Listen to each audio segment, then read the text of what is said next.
Hello guys, welcome back to my another blog. তো এটা actually কালকে শ্যুট করা আর এটা কালকেরই ভিডিও। আমি কালকে একটা জায়গায় ইন্টারভিউ দিতে গেছিলাম আর সাডেনলি আমার ছোটোবেলার একটা বান্ধবীর সাথে দেখা। ওর মাসির সাথে ভূতনাথ যাচ্ছিল। এবার যেহেতু আমার সাথে দেখা হয়েছে, এবার ব্যাস আমাকেও বলছে চল চল ভূতনাথ চল। এবার আমি এমনি সকালবেলা ভীষণ বিধ্বস্তভাবে বেরিয়েছিলাম ইন্টারভিউ দিতে। ব্যাস জোর জবরদস্তি নিয়ে চলে এলো ভূতনাথ। আর কি, এমনিও আমরা এই কদিন ধরে ভাবছিলাম যে কোথাও একটা বেরাবো, কিন্তু টাইমটা যেহেতু কোনোভাবে অ্যাডজাস্ট করতে পারছিলাম না বলে ঠিক বেরানো হচ্ছিল না। ইভেন এই বছরে জানুয়ারিতে আমাদের ফ্রেন্ডশিপের 12 বছর পূর্ণ হয়েছে। তো আমরা ভেবেছিলাম যে দেখা করব, সেলিব্রেট করব, কিন্তু ওই হয়ে ওঠেনি।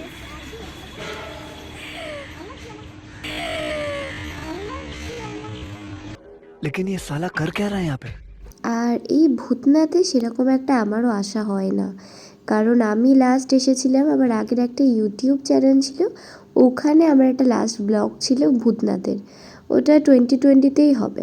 তারপরে আমরা প্রত্যেকবারই মহালয়াতে আসি, তবে আমরা কুমোরটুলিতে আসি, ভূতনাথের মানে ওই দিকটাতে যাওয়া হয় না। আর আমার মন্দিরের এই দোকানগুলো দেখলে আমার খালি মনে হয় যে যত রকমের শিব ঠাকুর আছে আমি সবগুলো বাড়ি নিয়ে চলে আসবো, কিন্তু এটা তো পসিবল না। অলরেডি আমার কাছে একটা কালো কালারের একটা সাদা কালারের দুটোই শিবলিঙ্গ আছে, কিন্তু এবার ভেবেছিলাম যে নন্দীগুলো হয়, ওই নন্দীগুলো একটা ছোট দেখে নিয়ে যাব। তো ওটা তোমাদের আমি লাস্টে দেখাচ্ছি যে আমি কীরকম নিয়েছি। হয়তো তোমরা দেখেছো থাম্বনেলে, অতটা স্পষ্ট না, বাট ওটা খুব সুন্দর, একদম ছোট্ট মতন, মানে আমার হাতের একটা আঙুলের একদম সেম সাইজে হবে, একদম ছোট মতো। এই জায়গাটা দিয়ে যাচ্ছি, মানে এর আগে আমি যখন ভূতনাথ এসেছিলাম আমার মনে পড়ে না আমি এটা দেখেছি, এটা পুরো শ্মশানের পাশেই। আর এটা আমি মাসির মুখে, মানে ওর সাথে ওর মাসিও ছিল, তো ওর মাসির মুখে শুনলাম এটা নাকি নতুন করেছে। সাডেন এসে অনেকটাই মজা করেছে, কিন্তু ওই সোমবার তার উপর মানে বাবার মন্দিরে পুজো না দিয়েই চলে যেতে হয়েছে। তার কারণ তো এই একটাই যে 1 বছর আমি কোনো পুজোর মধ্যে থাকতে পারবো না। তবে যাই হোক, এই জায়গাটা কিন্তু অনেক সুন্দর, মানে এখান থেকে ভিউটা অনেকটাই সুন্দর, ওদিক থেকে ব্রিজটাও দেখা যায়।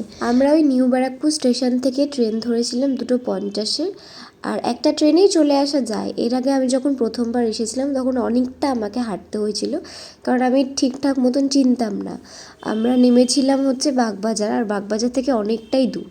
তো এবার আমরা ট্রেনে জিজ্ঞাসা করায় তো ওরা আমাদের বললো যে তোমরা শোভাবাজার নামো। তো ওখান থেকে 5 মিনিট হয়তো হাঁটা, বাট ওটা আমার ঠিকঠাকই মনে হলো। এখানে আমার ওই সাদা কালারের ছোট নন্দীটা নেওয়ার ইচ্ছা ছিল, কিন্তু সাদা কালারের ছোট নন্দী ছিল না, এই কালো কালারেরই ছোট নন্দীটা ছিল।